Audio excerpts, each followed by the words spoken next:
Hey everyone, Cody from CodeByCody.com with a great tutorial today. We're going to be talking about approval processes. I know everyone loves approval processes in Salesforce. If you've been developing for very long, you probably have run across them and your first thought was probably, wow, these are super powerful. And your second thought is, wow, these are painfully limiting. Some of the things that I really don't like about approval processes is that there's really no way to use Apex code to write complex business logic on how you want to route that approval to the right person. So I've got a little tutorial here that's going to show you how to do that. So stay tuned. Thanks.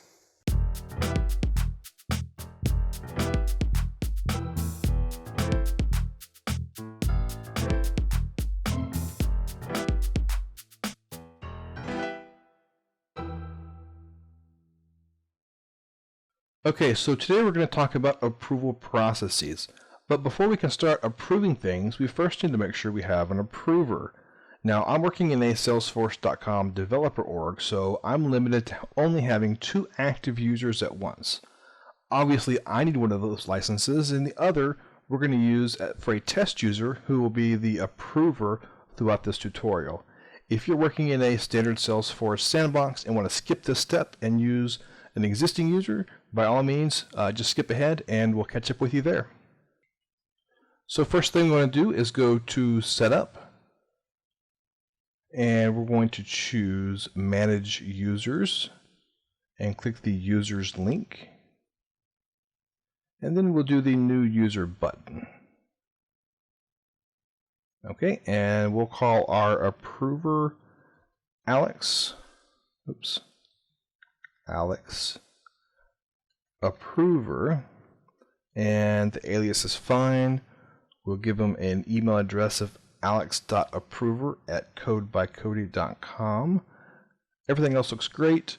For the user license, we will choose Salesforce. The role and profile are not important. We'll choose CFO and, how about marketing user? And we'll click Save. Again, the profile and role are not important for this tutorial, but so you can just, put anything you like right there. Now, as I stated in the intro, it's really frustrating that there's really no good out-of-the-box way to write complex business logic to route your approval to the right person. So we end up doing things like hard-coding users who then leave the company and then everything breaks. Fortunately, we can get a little tricky with some Apex code and a special type of field on the user object called a hierarchical relationship field to help us out. So let's go create one of those right now. Okay, so we're already in setup, so we'll just scroll down to the customize section and expand it, and then we'll go down to the user section, expand that, and we'll click on the fields link, and we'll scroll down. In the user custom fields section, we'll choose new, and we'll choose this special type of field called a hierarchical relationship, and click next.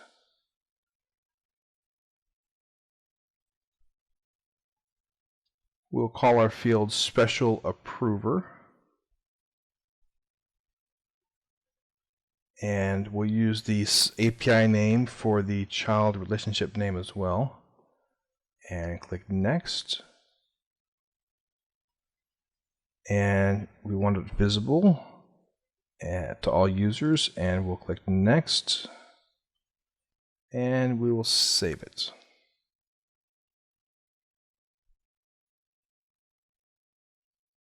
Okay, so now that we have that field created, we can jump over to our contact object and create another custom field there. If you're writing this approval process for some other object, then you'll want to go to that object to create this custom field.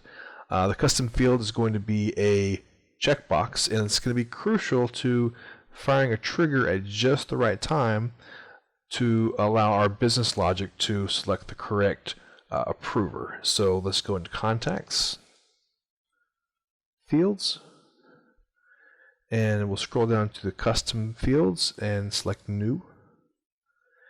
And this is just going to be a checkbox, and we're going to call it in approval. You could say in review, in approval process, whatever you want.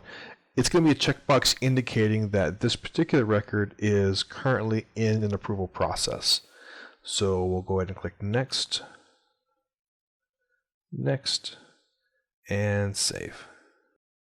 Okay, so now we have our custom fields created, and now it's time to go set up our approval process. So we'll scroll down to Create. We'll expand Workflow and Approvals, and select Approval Processes. Now I'm writing this on Contact, so make sure Contact is selected here, or whatever object you're working with. And I'm going to go with a new approval process, and I'm going to choose the Standard Setup Wizard. We can call it anything. I'm going to call it my test process, and tab through there to get your unique name set up, and we'll click Next. And I want this trigger to fire every time a record is submitted for approval, no matter what. There's lots of ways to do this. The way I like to do it is select Formula Evaluates to True, and I just type the word True. You type 1 = 1 or anything else, just as long as the expression evaluates to true. We'll click Next. And here is where we're going to select our field that we created on the user record. Under the next automated approval determined by, and we're going to choose our special approver field. And click Next. We don't want to set up a template just yet, so we'll click Next. And we're okay with these options, so we'll click Next and Next. And yes, I would like to go create an approval process step now. So we'll click Go, and we'll just call it Step 1. Obviously, if this was production, you would want to name this something more meaningful. So, but just for demo purposes, this is fine. We'll click Next. And we want all records to enter this step, so we'll click Next. And we do want to automatically assign using the user field selected earlier, which is the special approver field. And we'll click Save.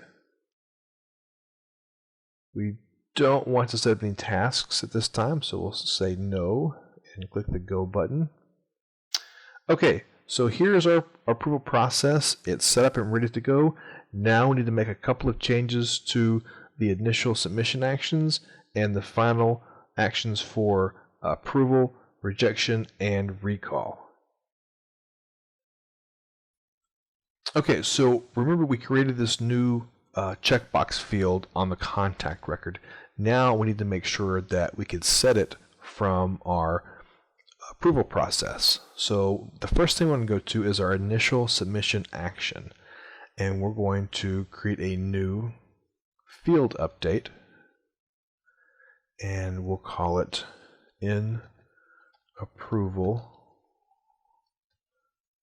well, if I could type, equals true. And our field to update will be in approval, and we'll select true. So what this will do is immediately when the approval process is kicked off, it will go back to that record and check that box. And again, this is crucial because that's going to fire a trigger that we're going to write here in just a minute that will apply all of our business logic that we write in Apex. So also, we want to make sure once the approval process is complete, either it's rejected, approved, or recalled, that we turn that flag off. So we'll go here in the final approval actions, and we'll say field update. And here we'll say in approval equals false. And of course, we'll select our in approval field, and the value will be false. We'll click Save, and now we can just apply that same field update to the rejection step, as well as the that's going to be false, as well as the recall steps.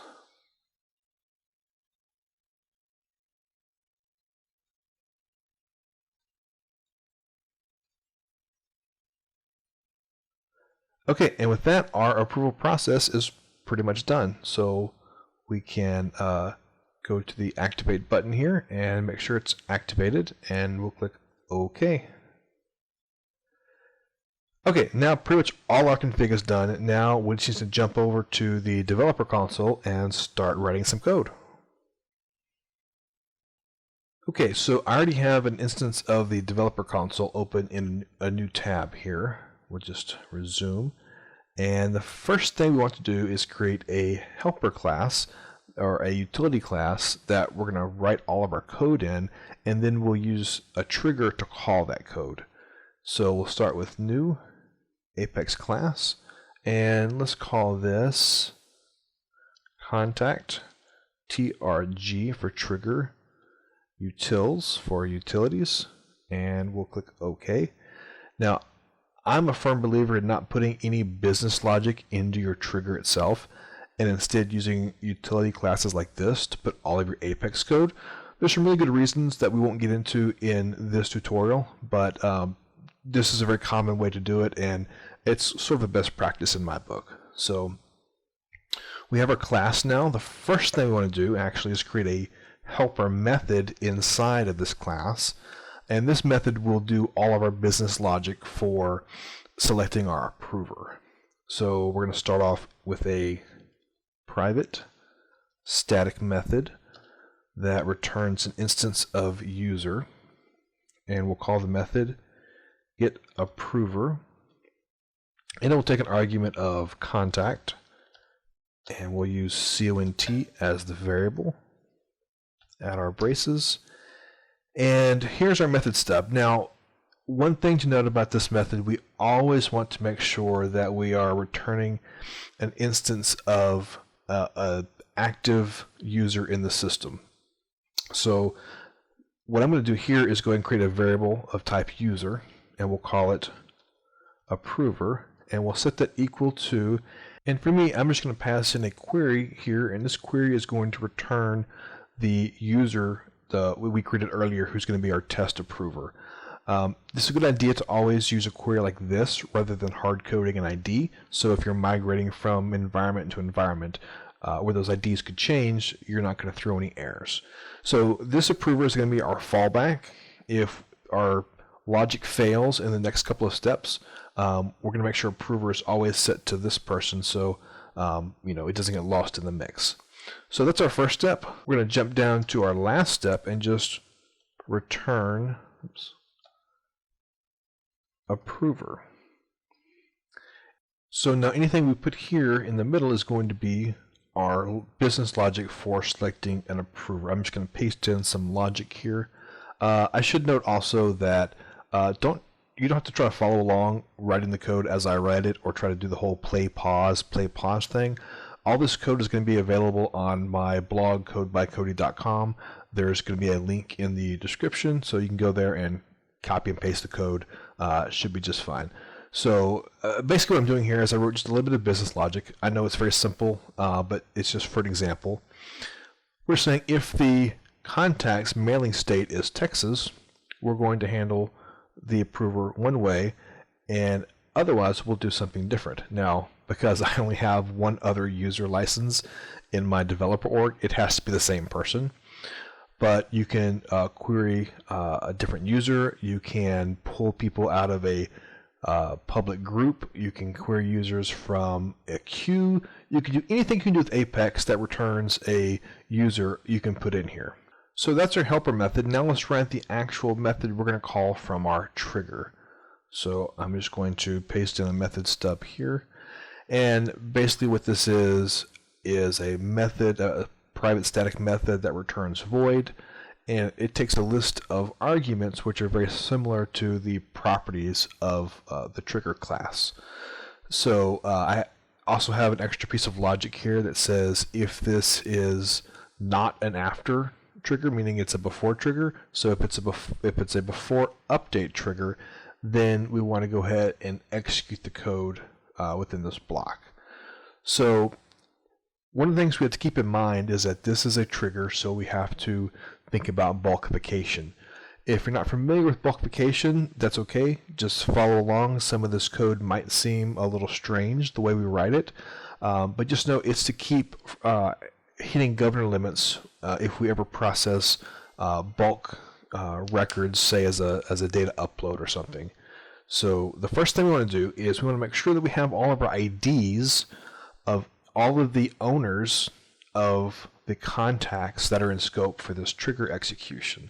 So we're going to use a set to keep those. So we'll say set of ID, and we'll call it Owner IDs, and that's equal to a new set of ID.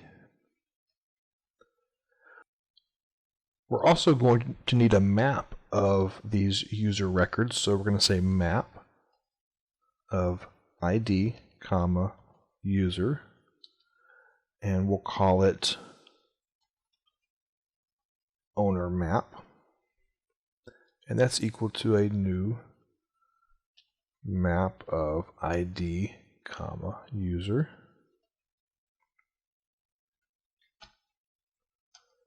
Now the first thing we'll do is loop through our trig new collection and populate our owner IDs set. So we're going to say for contact cont in trg new, and we only want to add the IDs of owners of records where that record has just entered an approval process. So we're going to evaluate that in approval flag that we created earlier. So we'll say if cont dot in approval, and that's a boolean, so we can just evaluate it like that. If that's true, then owner IDs dot add, and we're going to pass it cont dot owner ID. Okay, so that's got all of our owner IDs in that set. We can't populate our map from within our loop here because that would create a query inside of a loop which is not bulkified and would probably cause some us to hit some governor limits if we ever did a big data load. So instead we'll do it this way. We'll say for user u in, and I'm just going to paste in a query here and add our brackets. And this query is basically just getting the ID and the special approver field from any users where the ID is contained in our ID map. And here we're just going to say owner map dot add. Oops, actually this is a map, so we're going to say owner map dot put, and our key is going to be u dot ID, and our value is going to be u, the record itself. So now we have our set of IDs populated and our map of IDs populated, and we haven't hit any issues with bulkification. So the next thing we're going to do is we're going to create a collection to hold all the records that we want to update. Again, because we're bulkifying, we want to make sure we're updating collections and not individual records. So we'll create a list of user, and we'll call it owners to update, and that's equal to a new list of user. And now we're going to loop through our trigger collection again, and we're going to set all of our special approver fields. So we'll say for contact cont in trg new, and again we only want to evaluate those who are in the approval process, so we'll say if cont dot in approval, Then we're going to create a variable here of type user and call it owner. And then we're going to get that owner record out of our map. So we'll say owner map dot get, and the key we want to pass it is cont dot owner ID. And now let's set the special approver with our helper method we created earlier. So owner dot special approver is equal to, and we'll call our helper method get approver, and we're going to pass it cont, but we don't want the whole record, we just want the ID. So that should work there. And now we want to add this user record to our list to update. So we'll say owners to update dot add owner.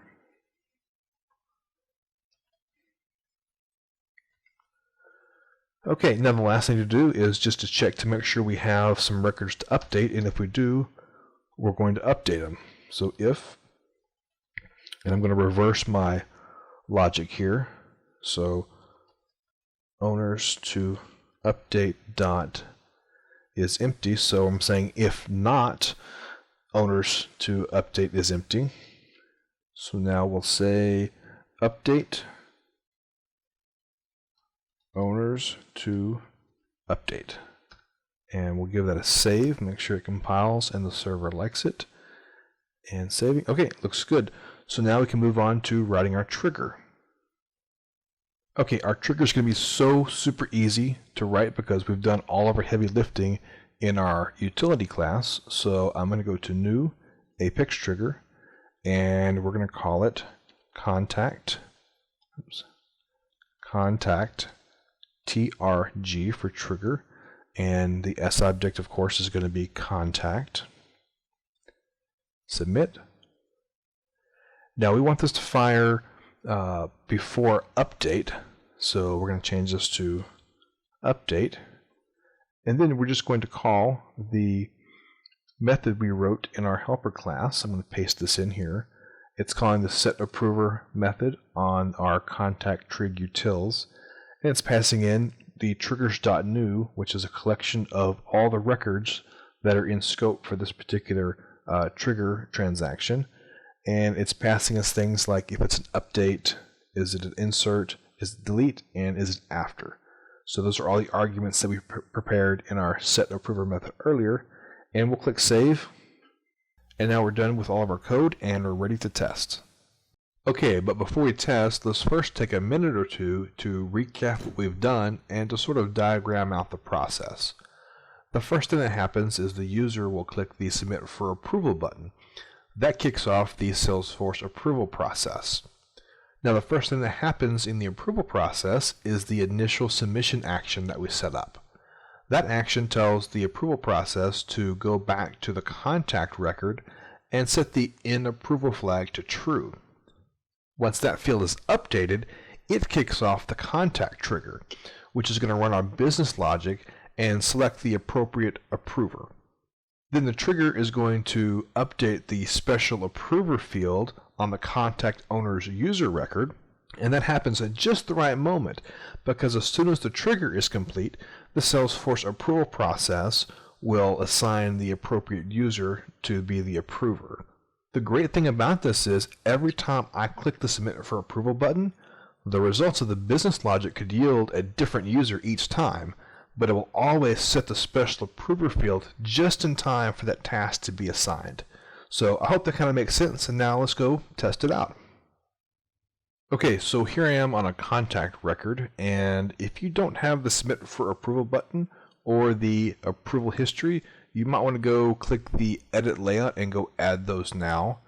Those are going to be obviously important for testing. So I've also opened up my user record. As you can see, I'm the contact owner.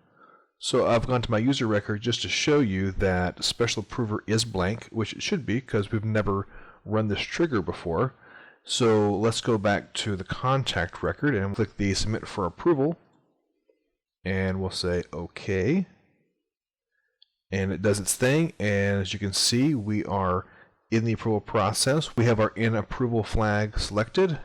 And let's see, it shows, of course, Alex Approver. That's who we expected. And we'll go back to our user record and refresh that. And sure enough, Alex Approver was our special approver for this particular transaction. So that about wraps up the tutorial. I hope you enjoyed it.